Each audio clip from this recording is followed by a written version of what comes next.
Hi my dear friends, எல்லாரும் எப்படி இருக்கீங்க? எல்லாரும் சில் பண்ணிருப்பீங்கன்னு நினைக்கிறேன். எக்ஸாம் முடிச்சுட்டு ஒரு முக்கியமான விஷயத்த இன்னைக்கு நான் பேச வந்திருக்கேன். என்னன்னா, ரீசன்ட் இன்டர்வியூ பை அவர் ICA president CA Prasanna Kumar B. அவர் எக்கனாமிக் டைம்ஸ்க்கு ஒரு இன்டர்வியூ கொடுத்துருக்காரு. அதுல அவர் முக்கியமா 3 விஷயத்தை பத்தி பேசியிருக்காரு.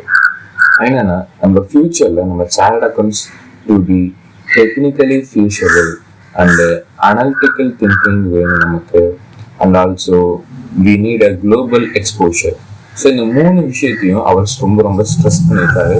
அது மட்டும் இல்லாமல் அதை நம்ம கரிக்குலம்லையுமே இம்ப்ளிமெண்ட் பண்ணவும், நம்ம கோர்ஸ்குள்ள அதை இன்டிகிரேஷனும் பண்ணுறதுக்கும் அவங்க ஸ்டெப்ஸ் எடுத்துட்டு இருக்காங்க. ஸோ இந்த இன்டர்வியூவில் அவர் என்னென்னலாம் ஷேர் பண்ணியிருக்காரு, என்னென்னலாம் நம்ம ஃபியூச்சரில் நடக்க போகுது, அதை நம்ம பார்க்க போகிறோம்.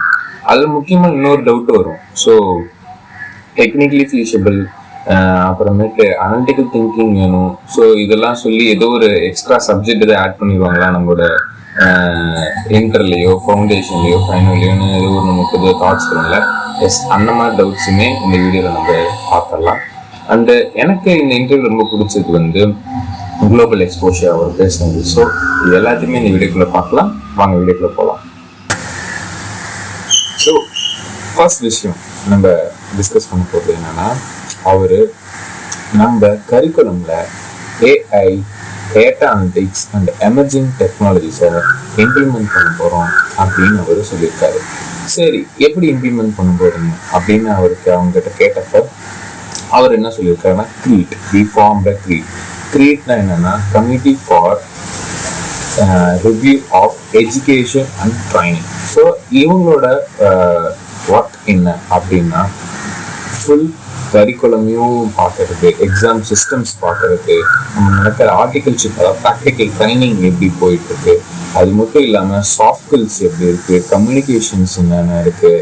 ஸோ இதெல்லாம் சேர்த்து இப்போ புதுசாக அவங்க நார்மலி இது எப்பயுமே பண்ணுவாங்க.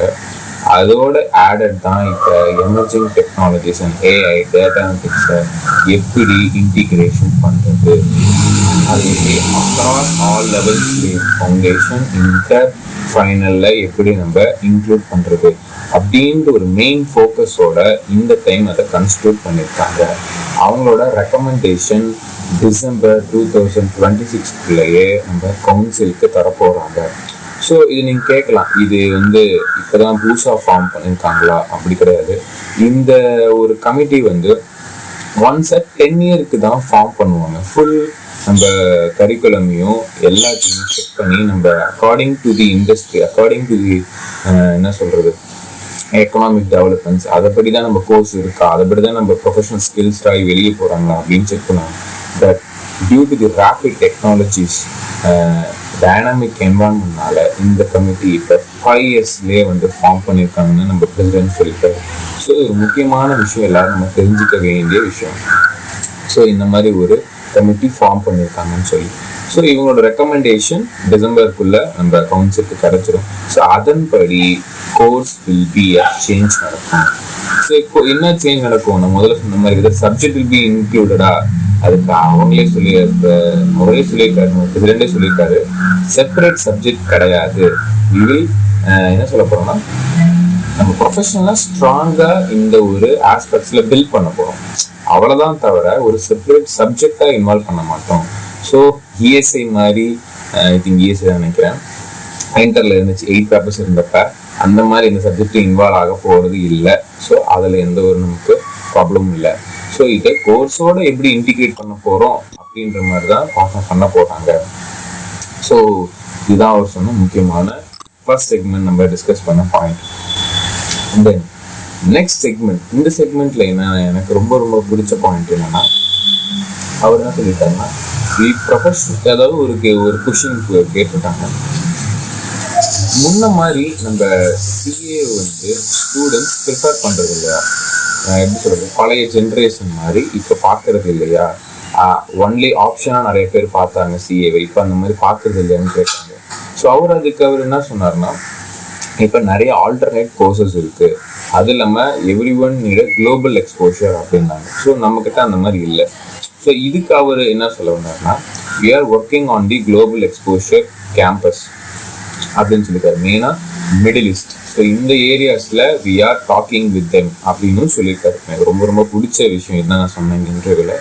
ஏன்னா கேம்பஸில் நீங்கள் வரீங்க, you don't have that directly குளோபலில் பிளேஸர் ஆப்பர்ச்சுனிட்டிஸ் இல்லை. நீங்கள் ஒரு கம்பெனி ஜாயின் பண்ணுறீங்க, அந்த கம்பெனி இன்கேஸ் ஃபியூச்சரில் உங்களை எப்படி சொல்கிறது அப்ராட் அனுப்ப வாய்ப்பு இருக்குது. பட் ஸ்ட்ரெயிட்டாக அப்ராடில் பிளேஸ்மெண்ட் இது வரைக்கும் கிடையாது ICA கேம்பஸில். பட் அதை நாங்கள் கொண்டு வர போகிறோம் அப்படின்னு அவர் சொல்லியிருக்காரு. எனக்கு ரொம்ப ரொம்ப பிடிச்ச பாயிண்ட் இதுதான். ஸோ ஃப்யூச்சரில் மேபி ஒரு இன்னும் 2 to 3 years ஆகலாம்னு நினைக்கிறேன். ஏன்னா அவ்வளோ நாள் ஆகாது. பிகாஸ் இவங்களே சொன்னாங்க ரேப்பிட் சேஞ்ச் ஆகிட்டே இருக்குன்னு. ஸோ அவ்வளோ டைம் எடுத்துக்க மாட்டாங்க. சீக்கிரமாகவே இந்த இனிஷியேட்டிவ் அவங்க பண்ணுவாங்கன்னு நினைக்கிறேன். ஸோ இது இல்லாமல் நிறைய கேள்விகள் அந்த இன்டர்வியூவில் கேட்டாங்க. You can check in the viewers portal. So என்னோட கமெண்ட்ஸ், என்னோட பர்சனல் ஒப்பீனியன் என்னன்னு கேட்டிங்கன்னா, ஃபர்ஸ்ட் ஆஃப் ஆல் இந்த ஏஐ இன்க்ளூட் பண்ணுறதும் data analytics and also emerging டெக்னாலஜிஸை பற்றி நம்ம ஐசிஎஃப்எஸ்என் பேசி அதை நம்ம கரிக்குலம் இன்க்ளூட் பண்ணணும் அப்படின்னு சொல்கிறது கரெக்டாக, இட்ஸ் குட் ஃபார் ஸ்டூடெண்ட்ஸா இல்லை ப்ரொஃபஷனலுக்கு இது தேவையா அப்படின்னு நீங்கள் கேட்டிங்கன்னா, ப்ரொஃபஷனலுக்கு கட்டாயமாக தேவை இந்த சுச்சுவேஷன்ஸில். பிகாஸ் ஏன் சொல்கிறேன்னா, எங்கே போனாலுமே there is only a data. நீங்கள் ஸோ என்ன ஒர்க் பண்ணாலுமே சரி, ஸ்மால் ஒர்க், ஒரு ஜிஎஸ்டி ஃபைலிங்காக இருந்தாலும் சரி, டிடிஎஸ் ஃபைலிங்காக இருந்தாலும் சரி, டேக்ஸ் ஆடிட் நீங்கள் பண்ணணுன்னாலும் சரி, அதை செக் பண்ணணுன்னாலும் சரி, ஸ்டாச்சுரி ஆடிட்டில் சாம்பிளிங் எடுக்கணும்னாலும் சரி, எவ்ரி வேர் நீங்கள் என்ன ஒர்க் பண்ணாலுமே சரி, வாட் எவர் இன்டர்நேஷ்னல் டாக்ஸேஷன் நீங்கள் பண்ணாலுமே, ட்ரான்ஸ்ஃபர் ப்ரைஸிங் பண்ணாலுமே அது தனியாக ஒரு சாஃப்ட்வேர் இருக்குது. அதுலேயும் டேட்டா தான் இருக்குது. ஸோ டேட்டா எல்லா இடத்துலையுமே இருக்குது. ஸோ டேட்டா இல்லாமல் நம்ம இருக்க முடியாது. ஸோ இந்த டேட்டாவை ஹேண்டில் பண்ணி அதை எப்படி பெஸ்ட் நம்மளால் எடுக்க முடியும் அப்படின்ற ஒரு ஸ்கில் தேவை. ஸோ இது ஐசிஐ பண்ணுறது நல்ல விஷயம், ஓகேவா? ஸோ தேவை தான். பட் ஸ்டூடெண்ட்ஸ் இது எப்படி இம்ப்ளிமெண்ட் பண்ணலாம், பெட்டராக பண்ணலாம். என்னை பொறுத்த வரைக்கும் இது தியரிட்டிக்கலாக கொஞ்சம் எனக்கு தெரிஞ்சு வச்சுருந்தாலும், ஐ வாண்ட் மோர் ப்ராக்டிக்கலாக அவங்க நிறைய விஷயங்களை இம்ப்ளிமெண்ட் பண்ணணும். ஸோ அதுக்கு தான் ஒரு விஷயம் அவர் சொன்னார் இந்த இன்டர்வியூவில்.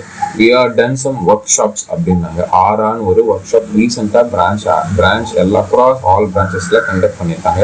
நீங்கள் இந்த மாதிரி ஆக்டிவிட்டீஸ்லாம் பிரான்ச்சும் ஃபாலோ பண்ணுங்கள், இந்த மாதிரி விஷயம்லாம் தெரிஞ்சுக்கணும்.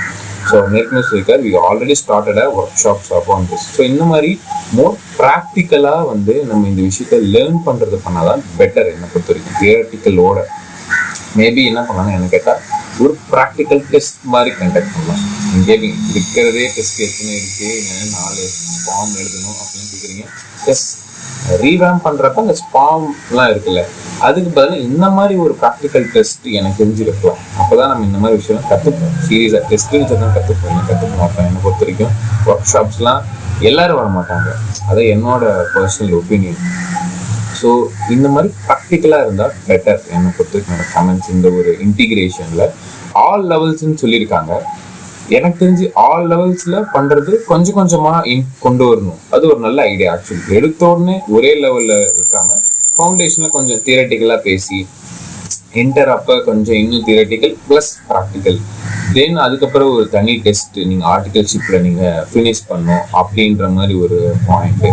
ஃபைனல்லையும் இன்னும் கொஞ்சம் ப்ராக்டிக்கல் அண்ட் ப்ளஸ் லேர்னிங் அதெல்லாம் சேர்த்து கொஞ்சம் வைக்கலாம் நம்ம. ஸோ நல்ல விஷயம். ஸோ எப்படின்னா, இப்போ ஒரு ஆடிட்டிங் இருக்குன்னா, ஆடிட்டிங்கில் வித் டெக்னாலஜி நேக்குமே சாப்டர்ஸ் இருக்குது. பட் அது it's not, I don't think fully technology ஓரியன்டாக இருக்குது. அது எப்படி ஒரு இன்டிகிரேஷன் பண்ணி நமக்கு என்ன தேவை அந்த ஒரு விஷயம், அந்த மாதிரி ஆஸ்பெக்டில் சப்ஜெக்ட்ஸ் டிராஃப்ட் பண்ணால் இன்னும் பெட்டராக இருக்குன்னு எனக்கு தோணுது. ஸோ இதுதான் என்னோட பாயிண்ட்ஸ், என்னோட வியூஸ், என்னோட பர்சனல் ஒப்பீனியன்ஸ் இந்த இன்டிகிரேஷன் பொறுத்து இருக்கு. தென் குளோபல் எக்ஸ்போஷர், அது நேரமே நான் சில பாயிண்ட்ஸ் கவர் பண்ணிட்டேன். அது ஒரு நல்ல விஷயம் நான் நினைக்கிறேன். நம்ம ஐசிஐ பண்ணுறது இது மூலியமாக என்ன ஆகும்னா, நம்ம கோர்ஸ் மேலே ஒரு அட்ராக்டிவ்னஸ் வரும். ஸ்டூடெண்ட்ஸ் ஃப்ரம் 12th வரவங்க எல்லாத்துக்குமே நீங்கள் சொல்லுவீங்க கேம்பஸில் you can place in the abroad அப்படின்னு ஒரு செல்லிங் பாயிண்ட் கிடைக்கும் நம்ம கோர்ஸை இன்னும் அட்ராக்டிவ்னஸ் பண்ணுறது. பிகாஸ் நம்ம கோர்ஸ் இருக்கிற ரேப்பிட் பேஸில் இன்னும் அதிகமாக இடம் பிடிக்கல என்னை பொறுத்த வரைக்கும். அதர் கோர்சஸ் மாதிரி எம்பிஏ மாதிரி நம்ம கோர்ஸ் இன்னும் நிறைய பேர் இன்னும் பர்சியூ பண்ண முடியல அப்படின்னு நான் திங்க் பண்ணுறேன். இதுக்கு ப்ரெசன்ட் அவரே சொல்லியிருக்காரு, பிரசிடென்டே சொல்லியிருக்காரு. எதனாலன்னு சொல்லியிருக்காருன்னா, அவர் அதர் கோர்சஸ் ஈஸியாக போகிறாங்கன்னா சிஏல you need commitment, discipline, patience. So இது இருந்தால் தான் யூ கேன் ஹாவ் திஸ் கோர்ஸ்ன்னு சொல்லி அவரே சொல்லியிருக்காரு. ஸோ உண்மைதான். பட் நிறைய ஸ்டூடெண்ட்ஸ் வரணும்னா we also need some more selling points in this course-ல. அதனால இந்த மாதிரி ஒரு குளோபல் எக்ஸ்போஷர் ஒரு பாயிண்ட் நல்ல ஒரு ஃபியூச்சரில் எல்லா சிஎஸ்க்கும் ஹெல்ப்ஃபுல்லாக இருக்கும். நல்ல ஒரு வெல்கம் இனிஷியேட்டிவ் தான். ஸோ இந்த வீடியோ உங்களுக்கு ஹெல்ப்ஃபுல்லாக இருக்கும்னு நினைக்கிறேன். ஸோ நம்ம நிறைய அப்டேட்ஸ் அடிக்கடி தரேன். ஸோ நீங்கள் தெரிஞ்சுக்கணும், மறக்காமல் இந்த சேனலை சப்ஸ்கிரைப் பண்ணுங்கள், லைக் பண்ணுங்கள், ஷேர் பண்ணுங்கள் உங்கள் ஃப்ரெண்ட்ஸ்க்கு.